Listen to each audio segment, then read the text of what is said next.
Day 17 journaling exercise masters. మీ కళ్ళు మూసుకోండి, పాస్ట్లోకి వెళ్ళండి. మీరు 5 ఏళ్ళప్పుడు ఎలా ఉన్నారో మిమ్మల్ని గుర్తు తెచ్చుకోండి.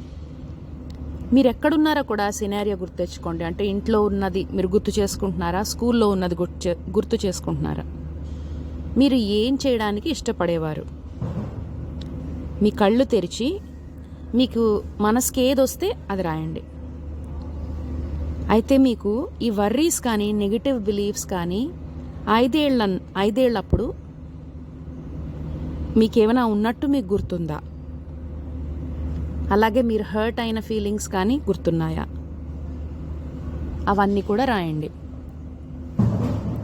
తర్వాత ఈ స్టెప్ 2లో అంటే ముందు రాశారు కదా మీ బిలీఫ్స్ అన్నీని కూడా, అసలు నిజంగా వాటికి రీజన్స్ ఏంటి కూడా రాయండి. అంటే మేబీ మీ పేరెంట్స్కి ఏదో బ్యాడ్ డే అవుతున్నట్టు ఉంటుంది అండ్ మీకు ఏదైనా చెప్పుంటారు. అంటే ఏదైనా నిజం కానిది ఏదైనా, అంటే ఇప్పుడు ఏదో బూచాడు ఎత్తుకుపోతాడు, నువ్వు అల్లరి చేస్తే వాళ్ళు వస్తారు వీళ్ళు వస్తారు అని భయపెడతారు కదా, అలాంటివి ఏమైనా కూడా చెప్పారా? ఆర్ ఎవరైనా ఒక ఫ్రెండ్ ఉంటాడు, చైల్డ్హుడ్ ఫ్రెండ్, వాడు మీ ఏజే, అతను మీ ఏజే ఉంటాడు, అతను కానీ ఏదైనా చెప్పుంటాడా?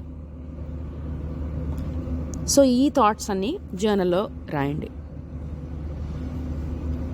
అలాగే మీకు ఈ వీక్ ఏ స్ట్రెస్ ఉంది అవన్నీ కూడా లిస్ట్ అవుట్ చేసుకోండి. సో ఈ స్ట్రెస్ ఉన్నప్పుడు మీరు ఒక 5-year-old లిమిటెడ్ కాన్షియస్నెస్తో ఇవన్నీ నాకు స్ట్రెస్ అనుకుంటున్నారా, అంటే అతని లిమిటెడ్ థింకింగ్లోనే మీరు అనుకుంటున్నారా? So me inner most thoughts and reflections రాయడానికి టైం తీసుకుని రాయండి మాస్టర్స్. Thank you.